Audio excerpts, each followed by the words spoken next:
Assalamualaikum warahmatullahi wabarakatuh. Perkenalkan saya Hilman Dani Aufar 19.24363 Fakultas Hukum dari Universitas Ahmad Dahlan.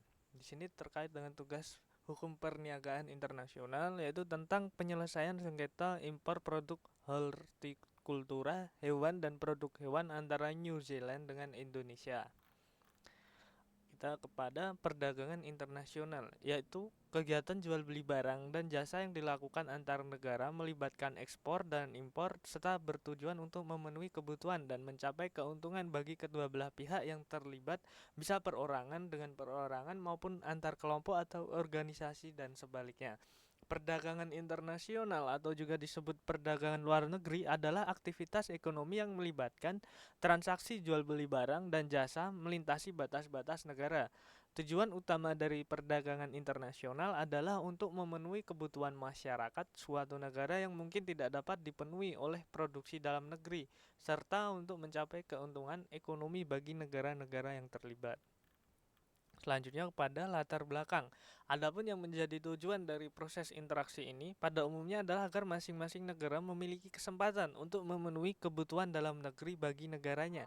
Di sisi lain, negara organisasi ini diharapkan dapat menjadi forum negosiasi masing-masing negara anggotanya atas kepentingan ekonomi masing-masing.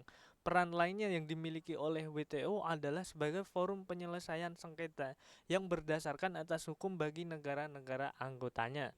Sistem penyelesaian sengketa WTO sendiri telah digunakan secara intensif oleh negara yang memiliki kekuasaan ekonomi paling besar, yaitu seperti Amerika Serikat dan Uni Eropa. Anggota-anggota yang tergolong negara berkembang juga menggunakan sistem penyelesaian sengketa WTO ini, baik dalam hal harus berhadapan dengan negara yang memiliki kekuatan ekonomi terbesar, juga berhadapan dengan negara berkembang lainnya. Salah satu peran WTO adalah sebagai forum penyelesaian sengketa berdasarkan atas hukum bagi negara-negara anggotanya. Sengketa dapat muncul ketika suatu negara menetapkan suatu kebijakan perdagangan tertentu yang bertentangan dengan komitmennya di WTO atau mengambil kebijakan yang merugikan orang lain. Peran WTO seperti yang terjadi pada kasus New Zealand dengan Indonesia. New Zealand menilai Indonesia menghambat perdagangan bebas melalui pemberlakuan kuota, harga minimal, periode impor dan lisensi impor produk hortikultura hewan dan produk hewan. Kedua negara yaitu Indonesia dan New Zealand pada Mei 2014 telah melakukan tahap konsultasi, yaitu melalui delegasi New Zealand dan Indonesia serta chairperson of the Disputed Settlement Body berunding mengenai kisruh pembatasan impor hortikultura. Namun pertemuan tersebut belum menemui titik terang. New Zealand kemudian mengajukan beberapa panel sidang untuk membahas kemungkinan Indonesia menarik pembatasan impor produk hortikultura hewan dan produk hewan. Menurut Bustanul Arifin menyatakan bahwa sengketa perdagangan internasional produk hortikultura, hewan dan produk hewan yang melibatkan Indonesia, Selandia Baru, dan Amerika Serikat di tingkat Organisasi Perdagangan Dunia kini memasuki masa-masa kritis. Kebijakan impor hortikultura, impor ternak, dan produk ternak yang ditetapkan Indonesia dianggap restriksi kuantitatif dan diskriminatif karena membatasi ruang gerak pelaku usaha Selandia Baru dan Amerika Serikat. Indonesia telah berusaha membela legitimasi kebijakan impornya dengan berbagai argumen dari perspektif legal, ekonomi, sosial, moral, dan sedikit politik. Kasus posisi, Indonesia merupakan pasar terbesar ke-9 untuk New Zealand dan seluruh ekspor barang ke Indonesia tercatat meningkat 17% menjadi US 960 juta dolar dalam 12 bulan terakhir hingga 31 Maret. Tapi sayangnya, perdagangan sapi New Zealand merosot tajam karena Indonesia memberlakukan volume impor berbasis kuota sejak 2011.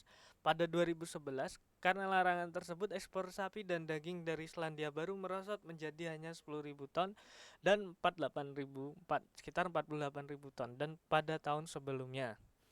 Kita selanjutnya kepada paragraf 2, namun Indonesia kemudian memperketat pembatasan lagi pada bulan Januari 2015. Ekspor daging sapi Selandia Baru ke Indonesia merosot menjadi hanya 28 ton dari 2.669 ton pada bulan Januari 2015. Kita ke selanjutnya yaitu langsung kepada tahap analisis dari kasus tersebut. liberalisasi perdagangan ini menjadikan negara-negara berkembang seperti Indonesia hanya sebagai tempat untuk meraup keuntungan bagi negara-negara maju anggota WTO lainnya. Berbeda dalam mukadimah WTO, maksud dan tujuannya didirikan oleh negara anggotanya adalah bahwa hubungan perdagangan dan kegiatan ekonomi berupa negara anggota harus dilaksanakan dengan maksud untuk meningkatkan standar hidup, menjamin lapangan kerja sepenuhnya, peningkatan penghasilan negara, memperluas produksi dan perdagangan barang dan jasa dengan penggunaan optimal sumber daya manusia sesuai dengan tujuan pembangunan kelanjutan.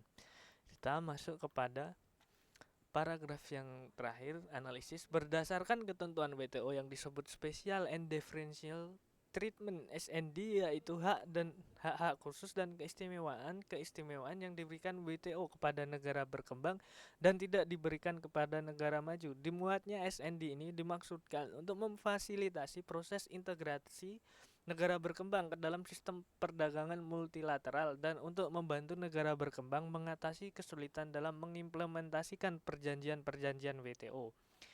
Pada kesimpulan, salah satu peran WTO adalah menjadi forum penyelesaian sengketa perdagangan internasional bagi negara anggotanya.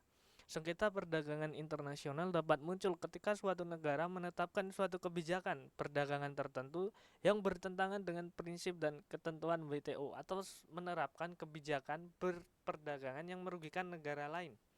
Sengketa perdagangan semacam itu melibatkan Indonesia dan New Zealand ketika New Zealand menilai Indonesia telah menghambat perdagangan bebas melalui pemberlakuan kuota, harga minimal, periode impor dan lisensi impor produk hortikultura, hewan dan produk hewan dari New Zealand. Pada bulan 2014, kedua negara itu melakukan konsultasi melalui pertemuan antara delegasi New Zealand dan Indonesia serta Chairperson of the Disputed Settlement Body yang membicarakan tentang kebijakan yang dianggap membatasi itu. Sebelumnya kita singkat saja. Terima kasih dari saya Hilman Dani Alvar. Semoga bermanfaat. Wassalamualaikum warahmatullahi wabarakatuh.